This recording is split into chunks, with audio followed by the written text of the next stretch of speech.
Dubai में CM Dhami का हुआ स्वागत। उत्तराखंड एसोसिएशन ऑफ यूई ने किया सम्मान। निवेश के लिए सीएम धामी ने किया रोड शो। प्रदेश में निवेश के लिए धामी सरकार एक्टिव। उत्तराखंड प्रवासियों से की मुलाकात। साल में एक बार अपने प्रदेश आने का किया आह्वान। लोकसभा चुनावों की तैयारी में पिछड़ी कांग्रेस। प्रीतम छत्तीसगढ़, गोदयाल राजस्थान, हरीश हरिद्वार में जमे। हरक सीबीआई के फेर में फंसे। मदरसे में मानसिक और शारीरिक शोषण का आरोप। अवैध मदरसे से 24 बच्चों को कराया गया मुक्त। पुलिस के शिकंजे में मदरसा संचालिका। उत्तराखंड चारधाम यात्रा में बना नया रिकॉर्ड। दर्शनार्थियों का आंकड़ा 50 लाख के पार पहुंचा। एक माह बाद शीतकाल के लिए बंद होगी चारधाम यात्रा। प्रदेश में बदला रहेगा मौसम का मिजाज। मौसम केंद्र ने बारिश और बर्फबारी का जताया पूर्वानुमान। केदारनाथ में हुई जमकर बर्फबारी। आप देख रहे हैं के न्यूज, खबरों का सारथी। नमस्कार, स्वागत है आपका के न्यूज इंडिया में। मैं हूं आपके साथ अवंतिका अवस्थी। बात करेंगे उत्तराखंड खबरों की, जहां पर यूएई के दौरे पर सीएम पुष्कर सिंह धामी है। बता दें कि मुख्यमंत्री पुष्कर सिंह धामी का बयान सामने आया है, जिसमें उन्होंने कहा कि चारधाम आने वाले यात्रियों की संख्या 50 लाख के पार पहुंची है। आज पूरी दुनिया भारत के रुख का इंतजार कर रही है। दुबई के दौरे पर है सीएम पुष्कर सिंह धामी। मुख्यमंत्री पुष्कर सिंह धामी का दुबई दौरे के दौरान एक बयान सामने आया है, जहां पर उन्होंने कहा कि चारधाम आने वाले यात्रियों की संख्या 50 लाख के पार पहुंच चुकी है। आज पूरी दुनिया भारत के रुख का इंतजार कर रही। बता दें कि दिसंबर में होने वाले ग्लोबल इन्वेस्टर समिट के चलते दुबई दौरे पर हैं मुख्यमंत्री पुष्कर सिंह धामी, जहां वो अबू धाबी और दुबई में रोड शो करके निवेशकों को आमंत्रित करेंगे उत्तराखंड आने के लिए। उत्तराखंड में इन्वेस्टर समिट में हिस्सा लेने के लिए सीएम पुष्कर सिंह धामी निवेशकों को आमंत्रित करेंगे। इसके चलते वो दुबई के विदेश दौरे पर हैं। बता दें कि दुबई के दौरे पर है मुख्यमंत्री पुष्कर सिंह धामी।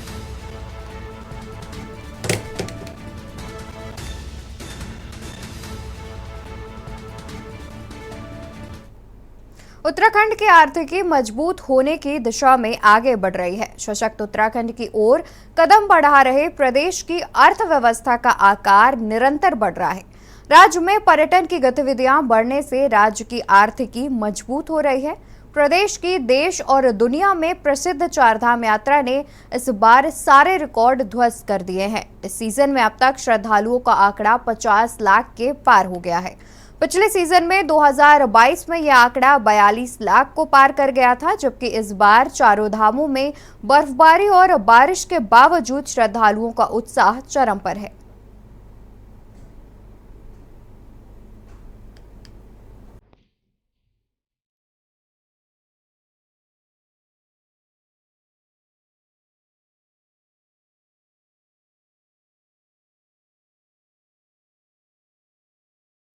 देवभूमि उत्तराखंड की अर्थव्यवस्था मजबूती की तरफ बढ़ रही है। राज्य में पर्यटन की गतिविधियां बढ़ने से राज्य की आर्थिकी मजबूत हो रही है। इसी कड़ी में राज्य की प्रसिद्ध चारधाम यात्रा ने इस बार सारे रिकॉर्ड ध्वस्त कर दिए हैं। इस सीजन में अब तक श्रद्धालुओं का आंकड़ा 50 लाख पार हो गया है। पिछले सीजन में 2022 में ये आंकड़ा 42 लाख को पार कर गया था, जबकि इस बार चारों धामों में बर्फबारी और बारिश के बावजूद श्रद्धालुओं का उत्साह चरम पर है। इस सीजन में अभी एक माह का समय और बचा है। ऐसे में ये आंकड़ा नया इतिहास बना सकता है। अनुमान लगाया जा रहा है कि आने वाले समय में श्रद्धालुओं का आंकड़ा 1 करोड़ के भी पार जाएगा, जिससे राज्य की आर्थिकी को मजबूती मिलेगी। भाजपा का दावा है कि प्रधानमंत्री नरेंद्र मोदी की बदौलत और सरकार की ओर से किए जा रहे ऐतिहासिक कार्यों की बदौलत चारधाम यात्रा ने सारे रिकॉर्ड ध्वस्त कर दिए हैं। वहीं कांग्रेस ने आंकड़ों के बजाय श्रद्धालुओं को हो रही परेशानियों पर ध्यान देने की सरकार से मांग की है। नरेंद्र मोदी जी का तहे दिल से आभार प्रकट करूंगा जब से हमारे देश के यशस्वी प्रधानमंत्री आदरणीय मोदी जी बार बार उत्तराखंड आए हैं, इससे जो उत्तराखंड का पर्यटन है, खासकर जो चार धाम यात्रा है, उसमें कई गुना जो है मतलब इजाफा हुआ है। निश्चित तौर पर मैं ये मानता हूँ कि आने वाले समय में जो ये 50 लाख का आंकड़ा है, लगभग मेरा ये मानना है कि आने वाले वर्षों में ये आंकड़ा करीब 1 करोड़ लोगों का होने की पूरी संभावना है। पुष्कर सिंह धामी जी लगातार प्रदेश के हित में और प्रदेश के आर्थिकी को मजबूत करने के हित में लगे हुए हैं। इसी संदर्भ में उनका अभी एक विदेश दौरा भी चल रहा है। निश्चित तौर पर उत्तराखंड की आर्थिकी को मजबूत करने के लिए ये ज़रूरी है कि यहाँ पर इन्वेस्टर आएँ, उत्तराखंड में निवेश करें और उत्तराखंड के जो बच्चे हैं, युवा हैं, उनको भी आर्थिकी रूप से उनको रोजगार मिले। पीठ थपथपाने का काम कर रही है। उन यात्रियों से तो पूछिए जो क्या अनुभव लेकर के उत्तराखंड से गए हैं। चारधाम यात्रा में लगातार अव्यवस्थाएं थी। आपने देखा कि स्वास्थ्य सेवाएं तो दूर दूर तक नज़र नहीं आई। तमाम तीर्थ यात्रियों की जो है शुरुआत में ही मौतें हुई और ये सिलसिला लगातार चलता रहा। लोगों को जो है यात्रियों को रहने खाने की जो समस्याओं का सामना करना पड़ा। केदारनाथ जी में जो है दर्शनों के लिए जो है कितनी लंबी लंबी कतारें थी। क्या अनुभव लेकर के यात्री गए, वो तो उन्होंने अपनी वीडियो बना करके जो है वायरल करने का काम किया। राज्य की छवि तब सुधरती, हम इस यात्रा से तब जाकर के अच्छे अनुभव लेते। अगर तीर्थ यात्रियों को कोई जो है ख़राब अनुभव नहीं होते, उनको जो है व्यवस्थाओं से न जूझना पड़ता, जो है ट्रांसपोर्ट तक की व्यवस्था सही नहीं थी, यात्री जो है खुले आसमान के नीचे रहने के लिए मजबूर थे। तो आप रिकॉर्ड खेल रहे हैं और जो तीर्थ यात्री खराब अनुभव लेकर के जा रहे हैं, उससे राज्य की अच्छी छवि बन रही है। आप बताइए। वहीं एक तरफ जहां चारधाम यात्रा अपने चरम पर है, तो दूसरी ओर राज्य के मुख्यमंत्री पुष्कर सिंह धामी विदेश से लोगों को राज्य में आने का निमंत्रण दे रहे हैं। आपको बता दें कि उत्तराखंड में निवेश को रफ्तार देने के लिए मुख्यमंत्री पुष्कर सिंह धामी संयुक्त अरब अमीरात के दौरे पर हैं। सीएम धामी का दुबई पहुंचने पर जोरदार स्वागत हुआ है। मुख्यमंत्री ने भारतीय उद्योग समूह और विदेशी औद्योगिक घरानों से बैठक कर उत्तराखंड में निवेश की अपील की। सरकार को पूरी उम्मीद है कि दिसंबर महीने में होने वाली ग्लोबल इन्वेस्टर समिट से राज्य में बड़ा निवेश आएगा। अब तक 40,000 करोड़ से ज्यादा के MOU साइन होने का सरकार ने दावा किया है। वहीं सरकार ने इस समिट से 2.5 लाख करोड़ के निवेश का लक्ष्य रखा है। माना जा रहा है कि पर्यटन की गतिविधियां बढ़ने और राज्य में निवेश आने से राज्य की आर्थिकी और मजबूत होगी, राज्य का विकास तेज गति से होगा। वहीं विपक्ष ने सरकार के इन विदेशी दौरों को फिजूल खर्ची बताया है। साथ ही 2018 में हुए इन्वेस्टर्स समिट का हिसाब किताब जारी करने की मांग की है।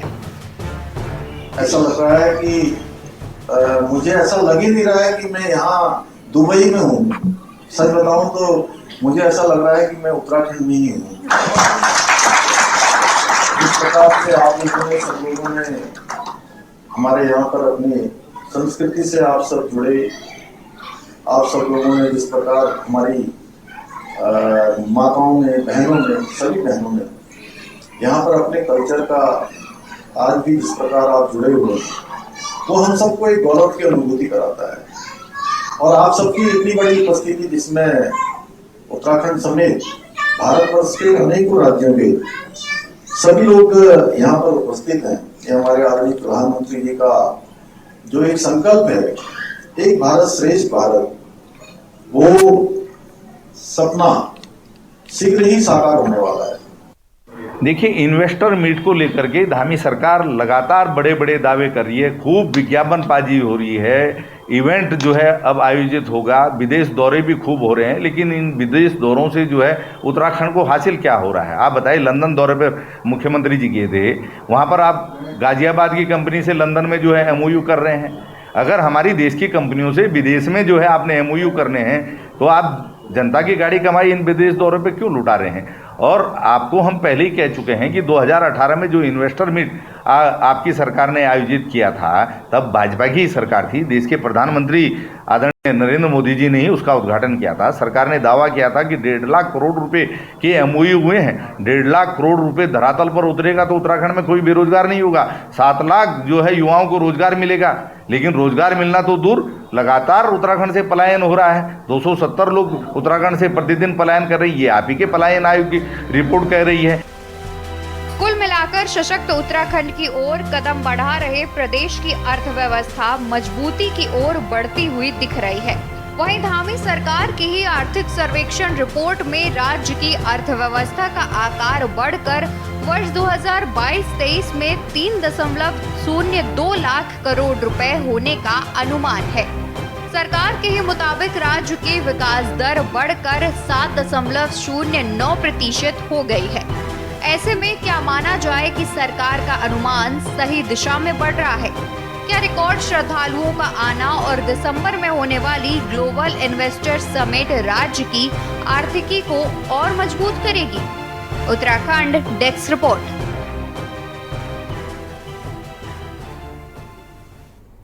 रामनगर में प्रगतिशील सांस्कृतिक पर्वतीय समिति पैटपड़ाव रामनगर के तत्वाधान में समिति की 50वीं पर्वतीय रामलीला के तीसरे दिन की रामलीला के मंचन में वशिष्ठ द्वारा राम लक्ष्मण की परीक्षा, ताड़कावध, सुबाहुवध तथा अहिल्या उद्धार प्रमुख रहे। इस दौरान समिति के मीडिया संयोजक हेमचंद्र पांडे ने बताया कि मुख्य अतिथि पूर्व ब्लॉक प्रमुख संजय नेगी, वशिष्ठ अतिथि गर्जिया मंदिर के प्रधान पुजारी मनोज पांडे तथा रामलीला के संयोजकों भूपेंद्र खाती तथा सुमित लोहानी ने संयुक्त रूप से दीप प्रज्वलित कर रामलीला का शुभारंभ किया।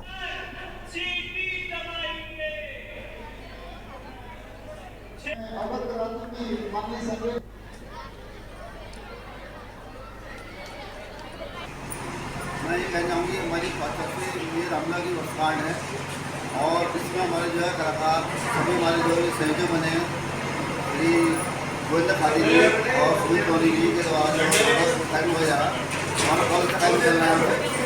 और हमारा जो हमारी जो बात है साड़ी का बात बहुत अच्छा रहा। आज हमारे से लगा आज मैं यहाँ पे और मैं कहूँगा कि हमारी जो जामा चल रही है बहुत अच्छी जामा चल रही है हमारी उत्तराखंड में। तो यहाँ बधाई देना चाहूँगा जो शहीद गठन करा तो उन लोगों की वजह से हमारी जो हमारी चल रही बहुत अच्छी चल रही है। खबर हल्द्वानी से है, जहां चोरों ने एक बड़ी घटना को अंजाम दे डाला। आधी रात असलाधारी चोर रामपुर रोड स्थित महिंद्रा शोरूम में दाखिल हुए और 2 कुंटल की तिजोरी उठाई और फिर कार में लाद कर फरार हो गए। तिजोरी में 30 लाख रुपए से अधिक की रकम थी। सुबह सूचना मिलते ही पुलिस, SOG और फॉरेंसिक टीम मौके पर पहुंची। चोरों की करतूत CCTV में कैद हो गई है। शोरूम मालिक ने TP नगर पुलिस को तहरीर सौंपी। इधर पुलिस ने जांच शुरू की और शोरूम के CCTV देखे तो 3 चोर सीढ़ी चढ़ते दिखे। पूरे मामले में खास बात यह है कि शोरूम की सुरक्षा में रात में 2 गार्ड मौजूद थे, लेकिन गार्डों को चोरों की मौजूदगी की भनक तक नहीं लगी। पुलिस गार्डों से भी पूछताछ कर रही है।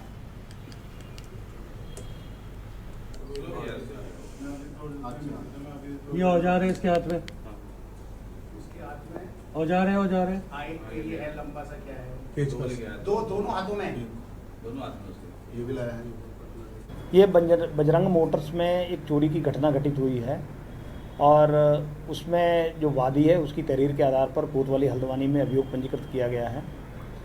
CCTV फुटेज खंगाले जा रहे हैं और टीमों का गठन कर दिया गया है केस को वर्कआउट करने के लिए।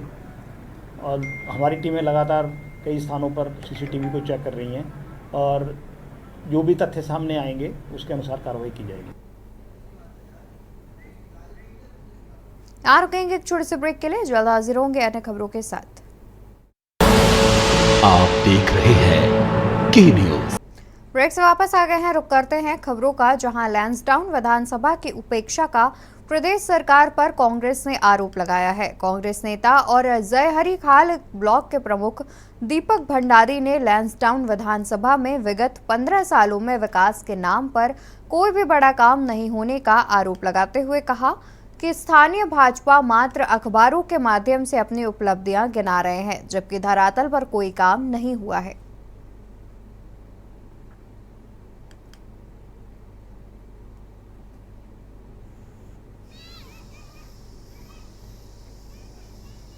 यहाँ के लोग, स्थानीय लोग हैं जो सामाजिक सरोकारों से जुड़े हुए हैं कि जनता, इनके प्रति जनता का अब जो है क्या रुख है। कोई विकास नहीं है, विकास के नाम पे मात्र इनके द्वारा जो है क्या समाचार पत्रों के माध्यम से प्रचार किया जा रहा है, लेकिन धरातल पे कोई विकास नहीं हुआ है। मैं लैंसडाउन की बात करूं, लैंसडाउन में आज 15 साल से, जब से हमारे माननीय विधायक जी हैं, एक काम बता दें अपना गिनती का कि मेरे द्वारा ये विकास कार्य ये किए गए हैं। खबर चमोली से है, जहां हेमकुंड साहिब के शीतकाल के कपाट बंद होने के बाद ठंड ने बद्रीनाथ धाम में भी दस्तक दे दी है। चमोली जिले में बद्रीनाथ समेत अन्य भागों में लगातार रुक रुक कर बारिश हो रही है। बद्रीनाथ धाम में दोपहर बाद बर्फबारी शुरू हो गई, जिससे बद्रीनाथ में बर्फ की हल्की चादर जम गई। बद्रीनाथ धाम में दोपहर बाद बर्फबारी शुरू हो जाने से बर्फ जमने लगी। नीलकंठ पर्वत की तलहटी सहित ऊंची चोटियां बर्फ से ढक गई हैं। तीर्थयात्रियों को बात की जाए तो बद्रीनाथ धाम में पहुंचने वाले तीर्थयात्रियों की संख्या 15,85,739 हो गई है।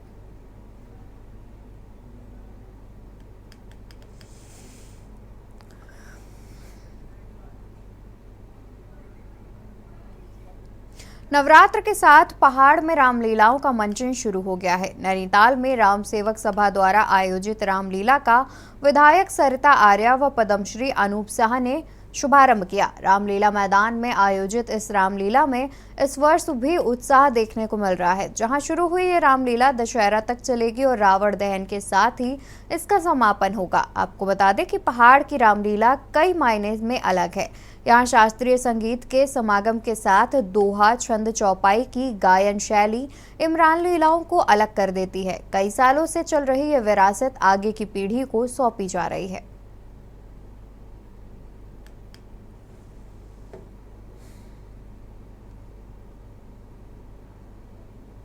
राम सेवक सभा जब 1918 में स्थापित हुई थी, आज भी राम सेवक सभा इस रामलीला महोत्सव को अपने पुराने ही तर्जमा कर रही है, जो जीता जाता उदाहरण है कि हम अपनी संस्कृति को बचाव के लिए कितना अधिक ध्यान दे रहे हैं। और उससे भी ज़्यादा आप देखेंगे जो हमारे बाल कलाकार हैं और जो उनके जो प्रशिक्षक हैं, वो किस तरीके से जो है अपनी संस्कृति को बचाने के लिए यहाँ पर पूरा प्रयास उन्होंने किया है और बहुत सुंदर यहाँ पर रामलीला प्रदर्शित की जाएगी। रुड़की में दिल्ली रोड स्थित सेंट्रल होटल में पूर्व मुख्यमंत्री हरीश रावत के द्वारा पत्रकार वार्ता का आयोजन किया गया। इस दौरान उन्होंने पत्रकारों को संबोधित करते हुए कहा कि उनके द्वारा गुरुकुल नारसन से रुड़की तक किसान सम्मान यात्रा निकाली जानी थी, लेकिन बरसात होने की वजह से यात्रा को स्थगित कर दिया गया। अब यात्रा 19 अक्टूबर को दोपहर 2 बजे गुरुकुल नारसन से शुरू होकर रुड़की के एसडीएम चौक पर समापन किया जाएगा। उन्होंने कहा कि यात्रा में भारी संख्या में क्षेत्र के किसान मौजूद रहेंगे और किसानों के सम्मान में ये सम्मान यात्रा निकाली जाएगी। उन्होंने कहा कि उनके द्वारा किसानों की समस्याओं के संबंध में मुख्यमंत्री को ज्ञापन भी सौंपा गया है।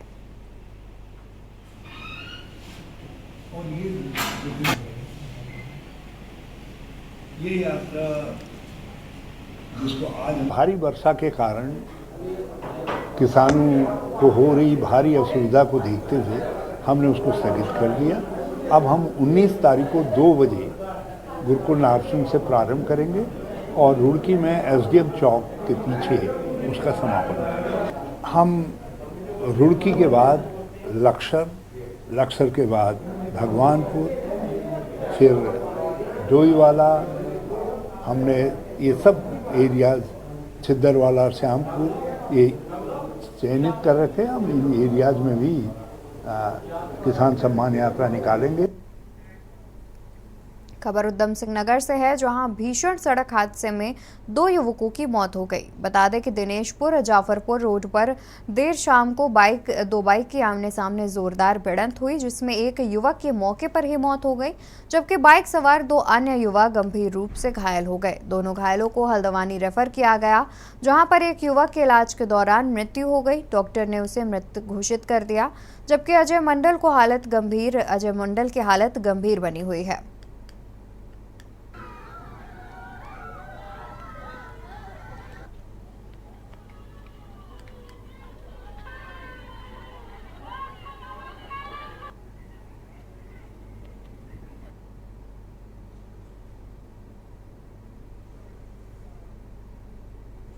लक्सर में सुबह से ही भारी बारिश और अंधड़ चलने के बाद मौसम में गिरावट आने के साथ ही ठंड बढ़ गई। वहीं दूसरी ओर बारिश को लेकर किसानों के माथे पर चिंता की लकीरें नजर आ रही हैं।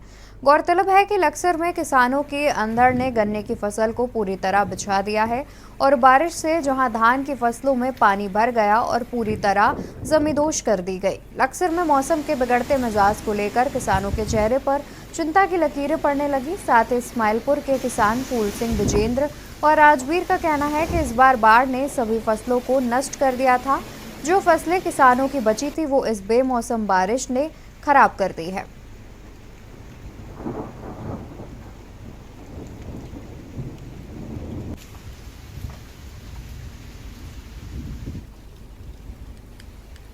थोड़े दिन पहले तो बाढ़ आई थी, अब फिर दोबारा बारिश स्टार्ट होगी। पहले फसल खत्म हो गई थी, अब फिर फसल खत्म होगी। सरकार का इस तरफ कोई ध्यान नहीं है। उत्तराखंड खबरों में फिलहाल के लिए इतना ही। आप देखते रहिए के न्यूज़ इंडिया।